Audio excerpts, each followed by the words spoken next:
Shalom and welcome to another in our series of podcasts from Temple Beth Am, a dynamic center for conservative Judaism in Los Angeles. This is Meditation and Mindfulness with Rabbi Adam Kligfeld. I'm doing this meditation outdoors, which I know our friend Lori is doing so on Zoom. You might be doing this outdoors or indoors if you're on Facebook. I'm doing this outdoors knowing that there will be more distractions for me and for you with cars rushing by and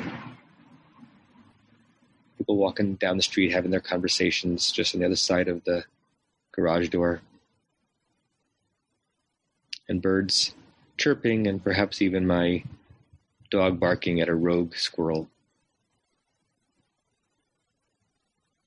So more stimuli to take us away from being fully inside ourselves, but therefore a greater sacred challenge to find your home base and also to meditate in nature, to allow the natural world, even the urban natural world, to be a part of the soundtrack of your meditation. If we can meditate well in pristine auditory settings, and only there, that's great. But if we can meditate anywhere, like devout Muslims who can put down a prayer carpet and pray a devotional prayer, irrespective of whether they're just on the side of a bus, at a bus stop, or in a gas station, or in their mosques, then our spiritual life has no geographic GPS boundaries. So feel some waves of calm coming over you, perhaps supplanting the waves of emotion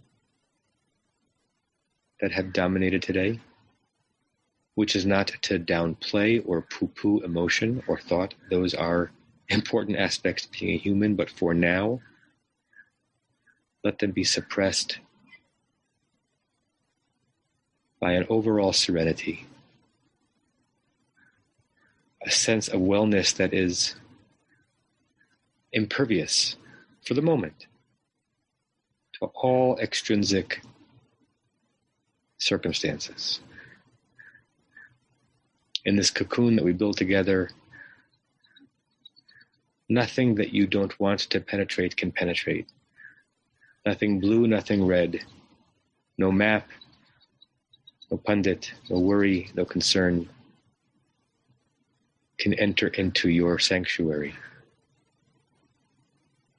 You build a sanctuary in your heart for your soul. You are complete control. For these few moments, there is nothing to do. There's nothing to see. There's nothing to want.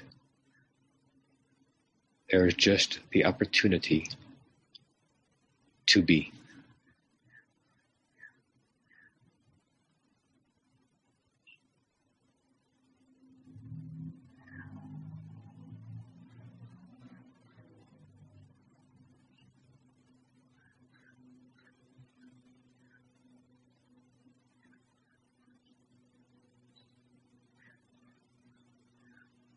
Experience your breathing doing its wondrous work inside of you,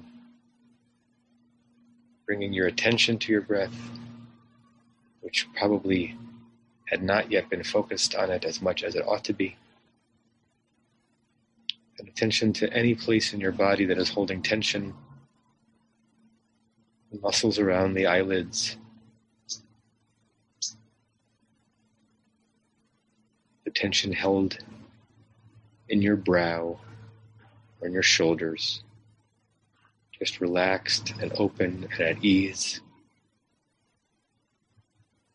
almost graceful.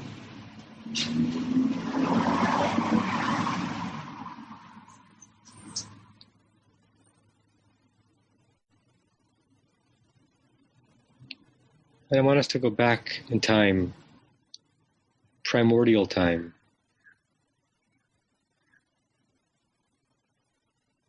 mystical time,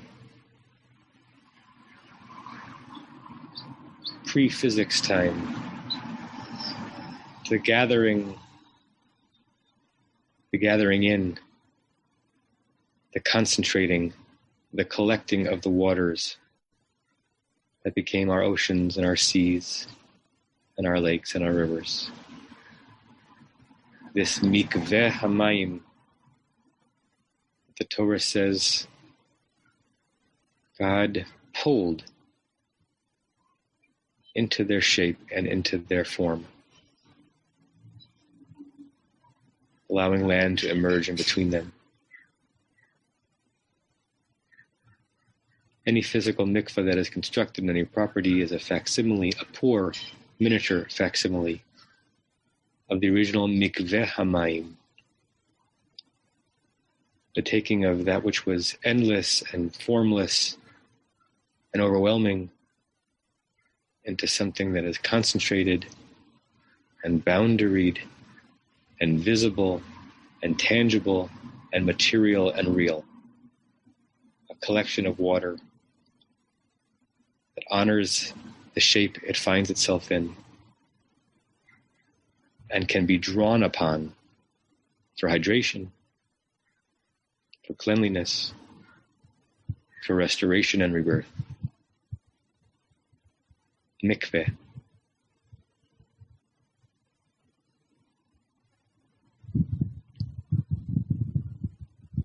And as you're imagining those waters, or imagining yourself in those waters, in an ocean, a specific spot in an ocean, or just the generic notion of you in the waters, a part of that mikveh,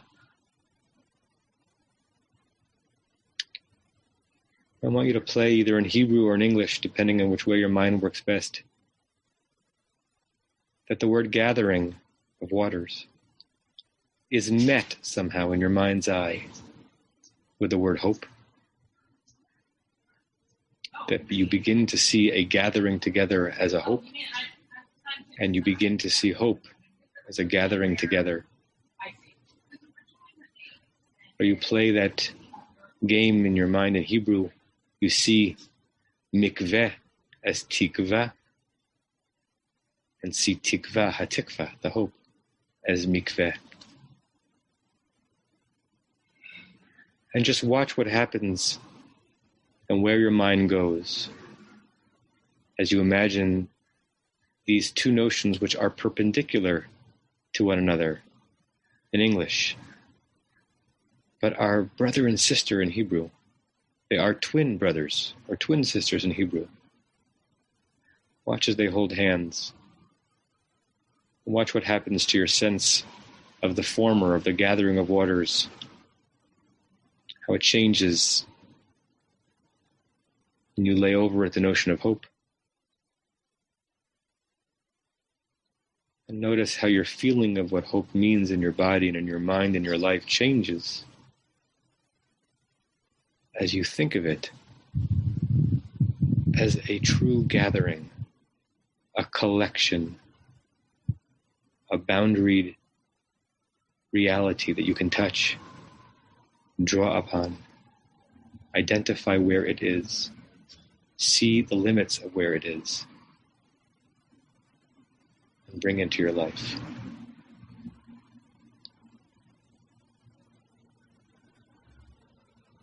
For today, we try to hold on to, identify, and harness hope gathering. Tikva mikveh. We draw it to ourselves so we can draw from it for ourselves. Hope and gathering. Hope gathering momentum. Gathering hope to ourselves. Tikvat mikveh, the hope of the gathering.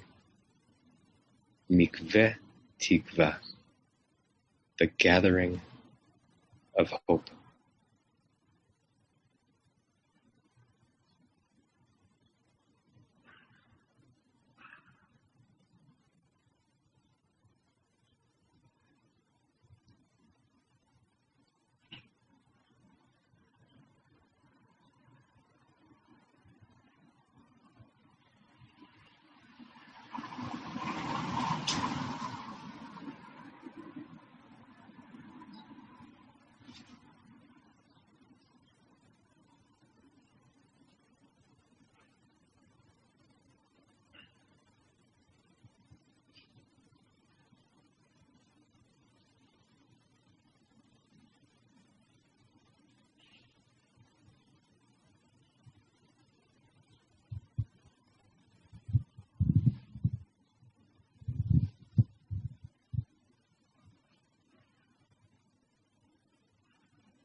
When you're ready, you can open your eyes, and we'll close with our closing prayer.